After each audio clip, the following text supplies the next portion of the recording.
Hello viewers, நாங்களுடைய Lakshmi. நீங்கள் பார்த்துருக்க 0 லக்ஷ்மி ரொம்பவே இம்பார்ட்டண்டான ஒரு வீடியோ தான் நான் நினைக்கிறேன். ஏன்னா எனக்கு கமெண்ட் செக்ஷனில் இந்த டாபிக் அடிக்கடி வந்துட்டுருக்குது. என்னடா பதில் சொல்கிறது, இவங்களுக்கு ஒன்றும் புரிஞ்சிக்கவே மாட்டேங்கிறாங்களே ட்வின்ஸ்ன்னு சொன்னால் அப்படின்னு. ட்வின்ஸ்னால் என்னங்க, நம்மள மாதிரியே ஒருத்தர் வயிற்றுக்குள்ளே பிறகுறாங்க, கரெக்டாக ஒரே இடத்துல ஒரே மாதிரியான தாட்ஸில் ஒரே இடத்துலேருந்து வராங்க அப்படின்னு. இதில் நீங்கள் எப்படியெல்லாம் கேள்வி கேட்குறீங்க பாருங்கள்.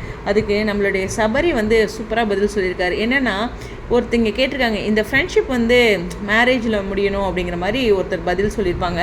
ஒரு கமெண்ட் செக்ஷனுக்குள்ளே, இது ஸ்ட்ரைட்டான கமெண்ட் கூட இல்லை, ஒருத்தர் கீழே ஒருத்தர் கமெண்ட் பண்ணுவோம்ல, அதுக்குள்ளே நம்ம சபரி என்ன பதில் சொல்லியிருக்காருன்னா, சத்தியமாக இல்லை, அவங்க என்ன மாதிரி இருக்கிற ஒரு lady, C is my lady version, I am mail version அப்படின்னு சொல்லியிருக்காங்க.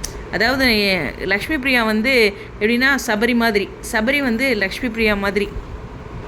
ஸோ இது ஒரே மாதிரியே இருக்க ரெண்டு பேர் அப்படின்ட்டு, அவங்களுடைய குணநலன்கள், ஆக்டிவிட்டீஸ், அவங்களோட ஃபீல்டில் அவங்க ஃபீல் பண்ணுற விஷயம்ட்டு எப்படி சொல்கிறதுனா, என்ன மாதிரியே ஒரு யூடியூபர் இருப்பாங்களே அப்படிங்கிற மாதிரி எனக்கு ஒரு ஃபீல் வரும்ல, அப்படி தான். ஸோ அதை ஒரு பியூட்டிஃபுல்லான ஃப்ரெண்ட்ஷிப், அதில் மேரேஜ் அப்படி இப்படின்லாம் காயப்படுத்தாதீங்க அப்படிங்கிற மாதிரி தான் இந்த போஸ்ட் தெளிவாக இருக்குது அப்படிங்கிறது தான். ஸோ ரொம்ப பியூட்டிஃபுல்லான இந்த ட்வின் ஹார்ட்ஸ் நமக்கும் பிடிச்சிருக்க ஒரு விஷயந்தான்.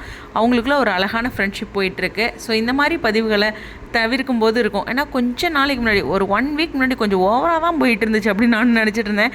என்னத்தை சொல்ல, நான் இதை போட்டு வீடியோ போட்டேன்னா ஒரு சிலர் என்ன சொல்லுவாங்க, கொஞ்சம் லேசாக தாங்க தெரிஞ்சுது, நீங்கள் பிரச்சனையை பெருசாக்குறீங்க வீடியோ போட்டு அப்படிங்கிறாங்க. அதனாலேயே இப்போல்லாம் நான் நிறைய விஷயங்களை சரி கண்டுக்காமல் விட்டுருவோம், இது மாதிரி வந்துச்சுன்னா சொல்லிக்கலாம் அப்படின்ட்டு. பட் இந்த அப்டேட் நான் சொல்ல வேண்டிய என் கடமை. ஏன்னா சபரி அவர்களே அழகாக போஸ்ட் பண்ணியிருக்காங்க. பட் அவர் சொன்னது ரொம்ப சூப்பராக இருக்குது. ஆனால் சபரி பற்றி நான் மீண்டும் சொல்கிறதுனா, எல்லாத்தையுமே என்கரேஜ் பண்ணுவார். எல்பியும் அப்படி தான். ஸோ அவங்க ஃப்ரெண்ட்ஷிப்க்கு அழகாக முக்கியத்துவம் கொடுப்பாங்க. அதுவும் அவங்க 2 பேர்த்தையும் ஸ்பெஷலான விஷயம். சரி, இந்த வீடியோ பற்றி உங்களுடைய கருத்துக்கள். அடுத்து ஒரு சூப்பரான வீடியோ இருக்குது. ஸ்டேடியம்.